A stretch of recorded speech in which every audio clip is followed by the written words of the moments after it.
Hello everyone, welcome to CSC Core Concepts in my series of machine learning algorithms. In this video, I am going to discuss some of the dimensionality reduction techniques.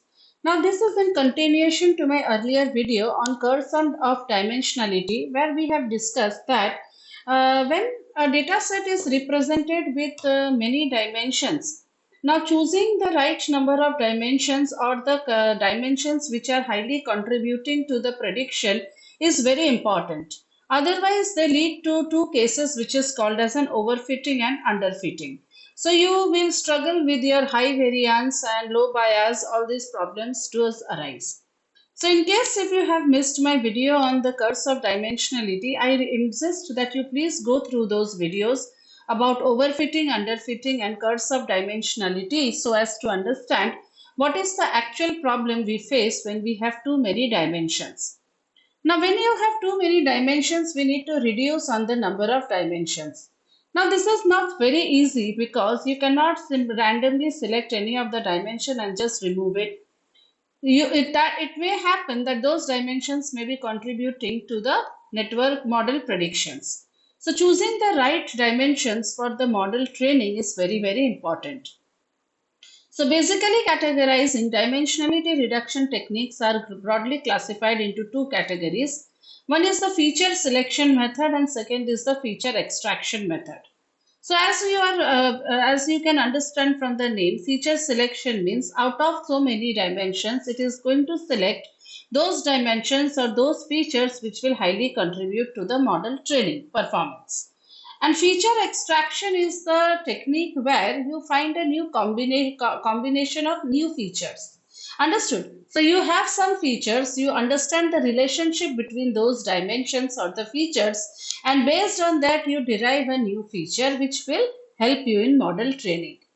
So as far as feature selection methods are there are three types of methods. One is the filter method, second is the wrapper method, and third is the embedded methods. And wrapper methods are broadly categorized as either forward selection, backward elimination, or recursive feature elimination. So we are going to discuss each one of them and we will understand what do they perform in what is performed in each of the methods. In case of feature extraction, there are two methods, that is the linear method and non-linear methods. Non-linear methods are also called as manifold learning.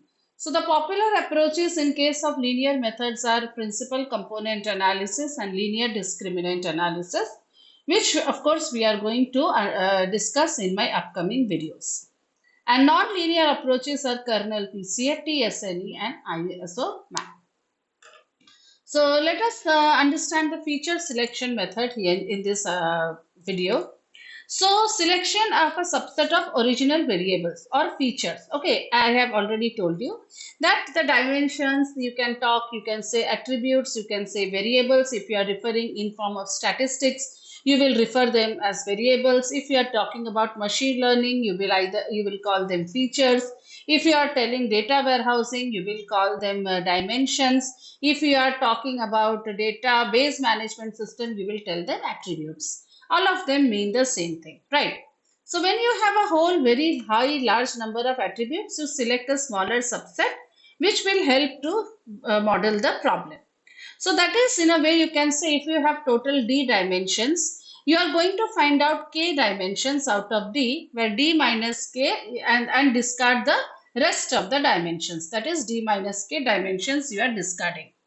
So with this, it enables the machine learning to train faster, okay, and it does not confuse the model. Some attributes which are not contributing unnecessarily, they will confuse the model. So it will reduce the complexity of the model and make it easier to interpret. Of course, if you are making the perfect choice of dimensions or the features, then the accuracy of the model will be good and it will reduce the overfitting, because if too many dimensions are used, the model will lead to an overfitted model. So the first approach is the filter methods, which is where we have it can be used filtration. Filtration is generally used as a pre-processing step.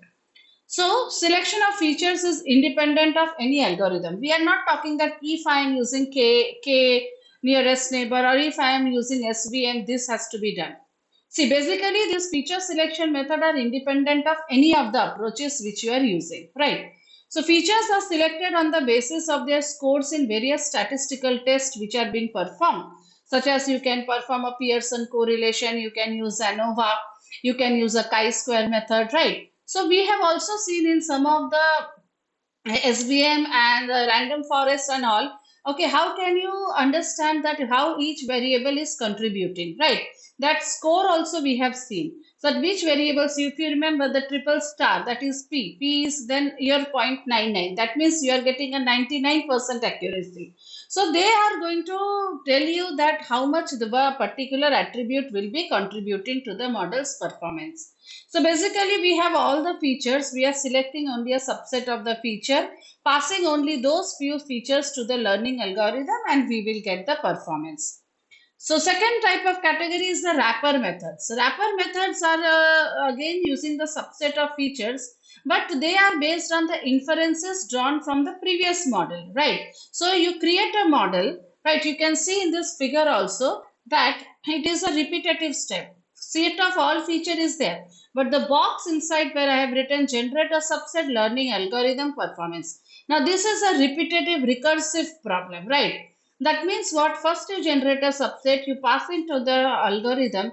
If it whatever performance is given, if you are not satisfied, you change the number of subsets, then you again do. So on you go on doing it. That is unless you are getting the best performance. So this is generally reduced to a search problem where you are searching that where is the ideal number of dimensions. So they are very computationally expensive, obviously, because it is a heuristic approach where you are keeping on going, doing trial and error. You are trying every combination of the dimension, and then you are evaluating the model's performance. So it is generally a very, very computationally expensive approach. So the common methods of performing wrapper method is the forward selection. You can go backward elimination and recursive feature elimination. So forward selection, as it is understood that first it is an iterative model. We are starting with no features. Okay. Then in each iteration you will go on adding one feature till let's say in the first step you have added two features, you got some performance. Let me add the third feature and check the performance. If it has increased, well and good. I will add another feature and check the performance. We will go on adding the features until the addition does not improve the performance. After a certain level, if you feel that now these features are not contributing to the performance of the model, then you will stop. That is the forward selection. Backward elimination means you consider that all the features are contributing.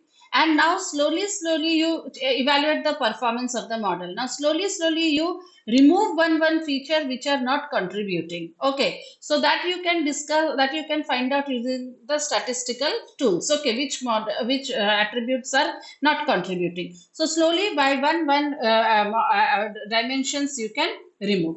So one of the best way of implementing a feature selection method using wrapper methods is the Boruta algorithm. Boruta is a very, very famous algorithm and a package, and I wish to demonstrate you the theory as well as the practicals in my upcoming videos. So Boruta package is very, very important algorithm which will help you to understand which features are required. So basically what does Boruta does is that if all the features are there, plus it will create a shadow features. Okay, and based on that it will find out the scores, z score, that is a statistical method, and based on that score it will identify which dimensions are important, right? So that we will see. Then the third approach is the recursive feature elimination, which you can say it is a recursive method. So recursion is always done when the approach is a greedy approach. Greedy means it will perform some local work. So in a aspiration that it will get a good result, right? So it is a greedy optimization algorithm which will try to find the best performance, right? So repeatedly it will create the model and best and worst performing at each iteration, construct the next model with the left features. It will check all the models performance. So repeatedly it is going on taking all the dimensions and it will find out the model performance. So this we have seen that the approaches were what so we had the filter approach that we have discussed. We had the wrapper method. So wrapper method has three subcategories, that is the forward selection, backward elimination, and the recursive feature elimination. And the third method of doing feature selection is the embedded methods, where how it is different from that of the wrapper method is that you can see in the wrapper method only this much portion, that is generating a subset and the learning algorithm, this was being done repeatedly, whereas in case of embedded methods the performance is also in a part of that recursion process, right? So it is combining the best approach of filter method as well as the wrapper method combined together. So they have their own built-in feature for selection method. So some of the popular approaches of performing embedded method is lasso and rich regression. So this is all about your feature selection method. So in my upcoming video, I wish to explain you the Baruta algorithm, and I do look forward to demonstrate you in RStudio. So don't forget to like, share, and subscribe to CSC Core Concepts. Thank you.